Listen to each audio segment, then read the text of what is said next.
great artist, Mr. Paul Lynde. At 45, Paul Lynde faced the unthinkable. Hollywood whispered that he was being blacklisted, not for a crime, not for a scandal in the papers, but for something far more personal. He had refused to leave the side of his longtime partner. In an era when love itself could end a career, that defiance carried a brutal price. Offers slowed. Studio calls went silent. Friends turned cautious. Behind the laughter of his sharp one-liners was a man terrified of losing everything he had fought to build. But to understand how Paul reached that crossroads, we must go back to the beginning, to the small-town boy who learned early that humor was both a weapon and a shield. Paul Edward Lynde was born on the 13th of June, 1926, in Mount Vernon, Ohio, a small Midwestern town wrapped in quiet streets and conservative values. His father, Hoy, ran a meat market, while his mother, Sylvia, kept a watchful home filled with routine. Paul was the fifth of 6 children, and in that large family, his voice often struggled to be heard. From an early age, he discovered that humor was his way to stand out, a spark that made people pause and laugh in the middle of ordinary days.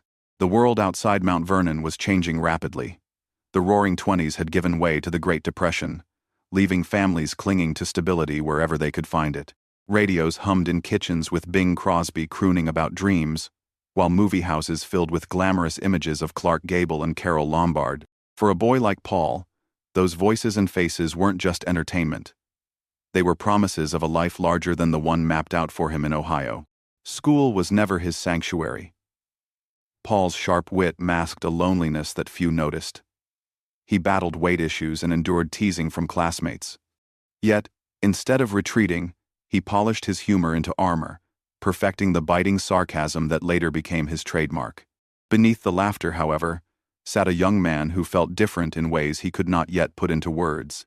By the late 1932, as the country edged toward World War II, society grew more rigid.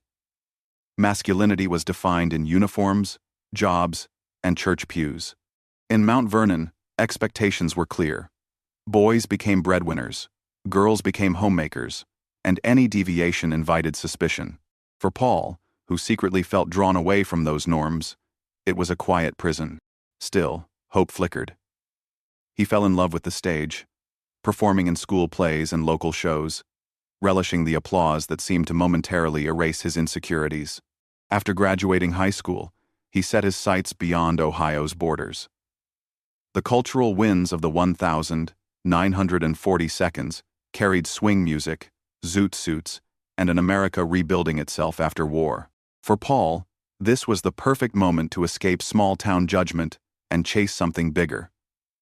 He enrolled at Northwestern University in Illinois, a place brimming with theatrical energy and possibility.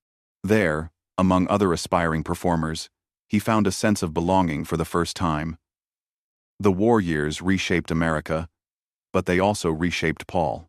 Surrounded by creativity and ambition, he realized comedy wasn't just his escape. It was his destiny. The boy who once felt invisible was now stepping toward the lights of Broadway and Hollywood. At Northwestern, Paul Lynde sharpened his craft with intensity. He studied theater alongside future legends like Cloris Leachman and Charlotte Rae, building friendships that would last decades. His humor, acerbic, sly, and unexpected, stood out even in a room filled with talent. Professors recognized he had something rare. Not just timing, but an ability to turn insecurity into comedy that stung and delighted at once. After graduating in 1948, Paul packed his dreams and moved to New York City. The streets buzzed with jazz spilling from smoky clubs, neon marquees promising Broadway magic, and actors hustling for auditions. At first, he scraped by waiting tables and performing in small cabarets. Yet the city suited him. On those dimly lit stages, his wit blossomed.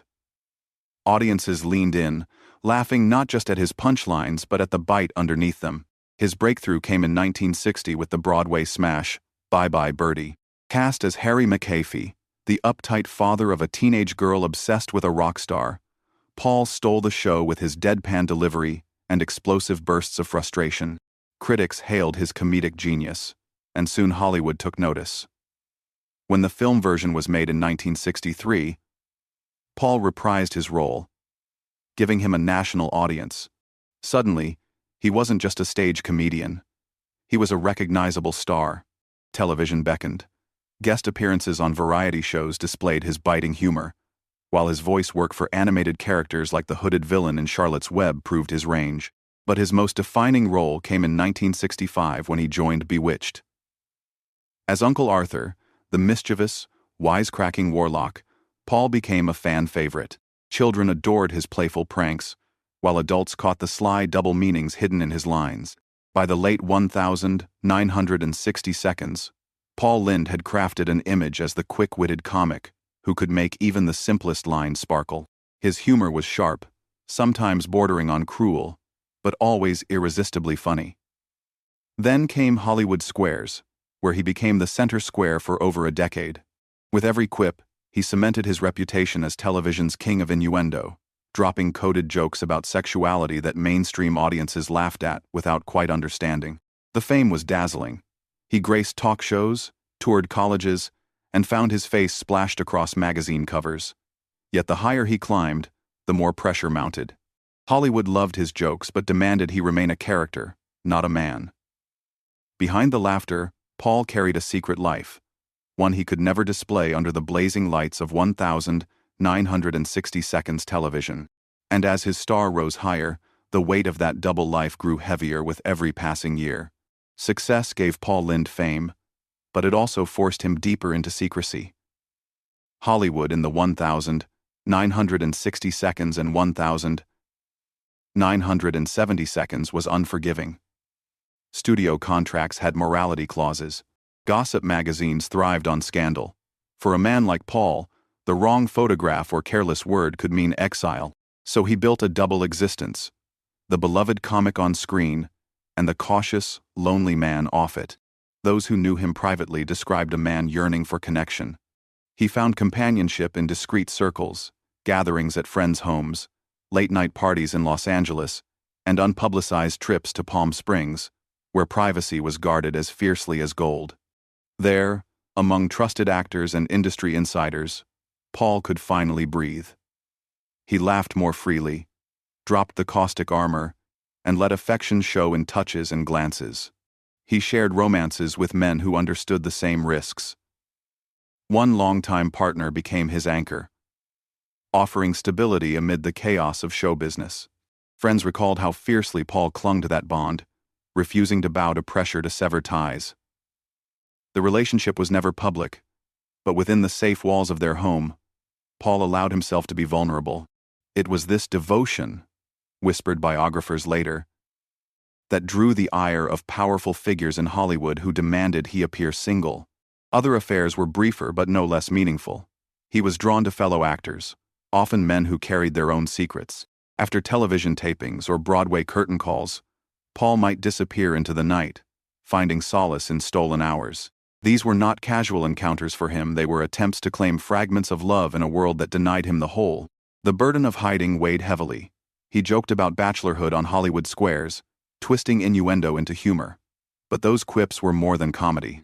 They were coded messages, tiny flashes of truth disguised as punchlines. Audiences roared with laughter, never realizing how close they were to the real man behind the mask. Every relationship carried risk. Paparazzi prowled. Tabloids hinted. And studio executives watched nervously, worried their golden comic might draw the wrong kind of attention. Paul balanced on a tightrope, choosing between the warmth of love and the security of his career. It was a dangerous equation, one that grew increasingly unstable as his fame expanded. And then came the moment when rumors began to sharpen into threats, forcing Paul to confront the harsh cost of living between two worlds. By the mid-1970 seconds, Paul Lynde's jokes were still sharp, but the whispers grew louder. Columnists hinted at late-night parties. Reporters asked why television's funniest bachelor never settled down. In an industry that demanded conformity, Paul's private life was becoming harder to hide. There were incidents that fed the gossip, an arrest here, a public scuffle there, stories that tabloids twisted into lurid headlines. Each time, the studios rushed to smooth it over, but patience wore thin. Executives urged him to distance himself from his longtime partner, warning that public suspicion could ruin not only his career, but their investments. Paul refused. For him, love was not negotiable. The price was steep. Television offers slowed. Guest spots dried up. Producers whispered that he was difficult, a coded word often used when someone was suspected of being gay. Behind the scenes, doors quietly closed. To the public, he was still the smiling face at the center of Hollywood squares. But to Paul, the blacklist felt real. He had become both indispensable and expendable at the same time. The pressure gnawed at him. He turned increasingly to alcohol, numbing the sting of rejection and loneliness. Friends described wild mood swings, from dazzling humor at dinner parties to crushing despair when the lights dimmed. His wit, once effortless, became edged with bitterness. He lashed out, sometimes alienating the very friends who tried to support him. Worse still was the isolation. Paul had built his life around making people laugh, but in private, he admitted to feeling desperately alone. Hollywood wanted the joke, not the man. And the man feared that if his truth was ever fully revealed, he would be erased. This period marked Paul's lowest point. Blacklisted, typecast, and battling his own demons, he seemed trapped in a cycle of decline. But just when it appeared the curtain might fall for good, Paul began searching for ways to reinvent himself, to find meaning beyond the rigid confines of the industry that had both made and broken him. As the 1,980 seconds approached, Paul Lynde was no longer the constant presence on television he once had been. Hollywood squares remained his most famous stage, but even that spotlight began to dim. The blacklisting whispers had done their work. Yet Paul was not finished.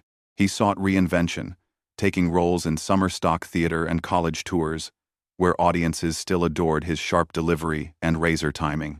The stage gave him something television never could: freedom to be looser, more authentic, even experimental. Touring productions of comedies and musicals brought him face to face with smaller crowds who came not for scandal, but for laughter. There, he was reminded that his gift still mattered. Young actors looked up to him, seeing in his sarcasm both a shield and a style. Culturally, the times were shifting. The sexual revolution had cracked open old barriers, and by the 1,980 seconds, younger stars were beginning to live a little more openly. Yet Paul remained cautious. He had lived too long under the shadow of secrecy to risk full disclosure. Still, he found quiet solace in chosen family, friends, confidants, and his loyal partner, who stood beside him even as Hollywood tried to push him aside. Health, however, began to weigh on him. Years of drinking and the stress of living double lives took their toll. In candid moments with close friends, Paul admitted regret not for loving who he loved, but for how much he had been forced to hide it. He longed for a world where humor could be his gift, not his disguise. In his final years, he reflected on the irony of his career. Audiences remembered the laugh lines, the dazzling one-liners, but few understood the cost of creating them. His bitterness softened into a quieter wisdom. He counseled younger performers to embrace themselves fully, even if the world was not ready. Paul Lynde passed away in 1982 at the age of 55, found in his Beverly Hills home. The news stunned fans who had grown up laughing with him. Many mourned the comic genius. Only a few understood the private battles he had endured. His legacy was complicated but undeniable. A pioneer of sly humor, a master of innuendo, and a man who lived bravely, if not fully openly, in an unforgiving era. And as the industry changed in the years after his death, Paul's story became a reminder of both how far Hollywood had come and how much it had once demanded in silence. Paul Lynde's story is one of laughter and loneliness, triumph and sacrifice. He gave America a reason to smile, even when he himself was hurting. Behind every sharp joke was a man wrestling with the cost of love in a time when the world refused to accept it. His blacklisting for standing by his partner shows the cruel choices forced upon so many in old Hollywood. Today, we see his legacy with new eyes. He was more than Uncle Arthur or the center square. He was a man who carved out space for humor that hinted at truths people were too afraid to say aloud. In doing so, he became both a shield and a signal for generations who would one day live more openly. Paul Lynde reminds us that fame is never free. It demands masks, sacrifices, and sometimes silence. But his story also teaches that courage can exist quietly, in loyalty to a partner, in refusing to bow to prejudice, and in the choice to keep laughing even when the world feels heavy. So as you think back on his legacy, ask yourself, how many others were forced into silence? And what do we owe to those who carried secrets so we might live more freely today? If you found Paul's story moving, leave your thoughts in the comments. Share which of his roles made you laugh the hardest. And subscribe so we can continue uncovering the hidden lives of Hollywood's greatest stars.